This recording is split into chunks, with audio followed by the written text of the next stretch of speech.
Bienvenue sur Sophia Science, la chaîne YouTube qui répond à toutes vos questions sur le monde de la science, notamment la science, les mystères, les extraterrestres. Le contenu de la vidéo d'aujourd'hui est: une créature effrayante transforme sa proie en zombie puis dévore ses organes internes. Sur Terre, il existe une créature dont le comportement ferait frissonner même les amateurs de films d'horreur. Une créature silencieuse, patiente et incroyablement cruelle. Elle ne chasse pas comme un prédateur classique, elle ne saute pas, ne poursuit pas, ne mord pas. Non, sa stratégie est bien plus surnoise. Elle transforme lentement sa victime en une sorte de mort-vivant, un zombie qui ne obéit plus à sa propre volonté, mais à celle d'un intrus qui s'est installé en elle.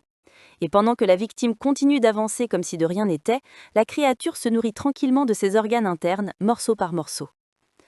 Heureusement, rassurez-vous, cette victime n'est pas l'être humain. La malheureuse cible, c'est une simple mouche, et le monstre en question n'est pas un alien venu d'une autre galaxie, mais un champignon de notre bonne vieille planète.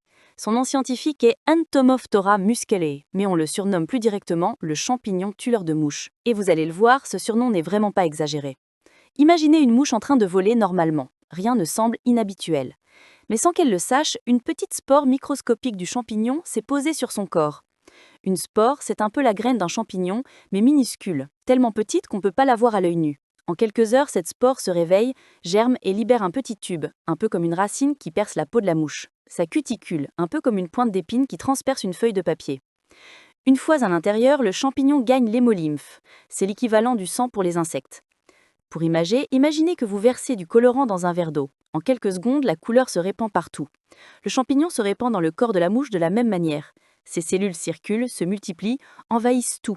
Puis le mycélium, c'est-à-dire les filaments qui constituent le corps du champignon, se dirige lentement vers le cerveau de l'insecte. C'est à ce moment-là que l'histoire devient vraiment effrayante. Le champignon atteint une zone précise du cerveau, celle qui contrôle le vol. Un peu comme si quelqu'un venait de prendre en main la télécommande interne de la mouche. Et soudain, la pauvre créature n'agit plus selon sa propre volonté. Elle n'est plus qu'une marionnette. Toutes ses actions, tous ses mouvements, tout ce qu'elle fait n'est plus que le résultat des ordres du champignon.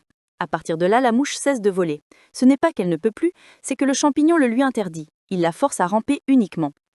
Imaginez que vous êtes encore vivant, encore conscient, mais que quelqu'un ait désactivé vos jambes pour ne vous autoriser qu'à ramper sur le sol. C'est exactement ce que vit la mouche, incapable de comprendre ce qui lui arrive.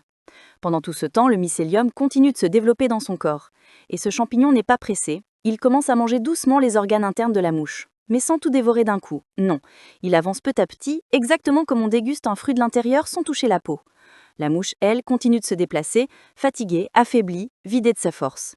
5 à 7 jours plus tard, il est encore vivante, mais presque vide à l'intérieur. Lorsque le champignon estime que le moment est venu, il ordonne à la mouche de grimper, toujours ramper, jamais voler, mais monter aussi haut qu'elle peut. Pourquoi un point élevé? Est-ce par sadisme? Non, simplement parce que cela permettra de disperser plus loin ses spores. Plus la mouche est haute, plus les futures victimes pourront être nombreuses. Arrivée en hauteur, la mouche effectue une série de gestes complètement anormaux. Elle étend ses pattes arrière, écarte ses ailes, ouvre la bouche. Puis elle crache un liquide collant qui agit comme une colle puissante et la fixe solidement à la surface. C'est un peu comme si à son dernier souffle, elle plantait elle-même le clou qui la garderait immobile.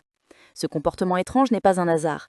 Il permet de stabiliser parfaitement le corps de la mouche afin que les spores du champignon puissent se disperser de la meilleure façon possible. La mouche meurt, immobile, figée dans cette position qui rappelle presque une statue. Quelques heures plus tard, l'abdomen de la mouche se gonfle légèrement. Puis d'un coup, des milliers de spores blanches du champignon sont propulsées à une vitesse impressionnante. L'image est frappante. On pourrait presque croire à une petite explosion de poudre blanche. Ces spores vont alors voyager dans l'air, se poser sur d'autres mouches et recommencer exactement le même cycle terrifiant. Ce qui rend cette histoire encore plus incroyable, c'est qu'elle existe dans la nature depuis bien avant l'apparition de l'humanité. Ce n'est pas un scénario de film, pas une invention littéraire, mais un phénomène réel, observable, qui se déroule sous nos yeux sans que nous y prêtions attention. Alors oui, nous pouvons nous estimer chanceux, parce que si un jour une créature capable de contrôler un cerveau et de manger un être vivant de l'intérieur devait s'intéresser à l'être humain, nous serions peut-être les premiers à vouloir nous enfuir. laissez vos questions dans les commentaires ci-dessous et Sophia Science fera de son mieux pour y répondre. Merci d'avoir regardé et à la prochaine!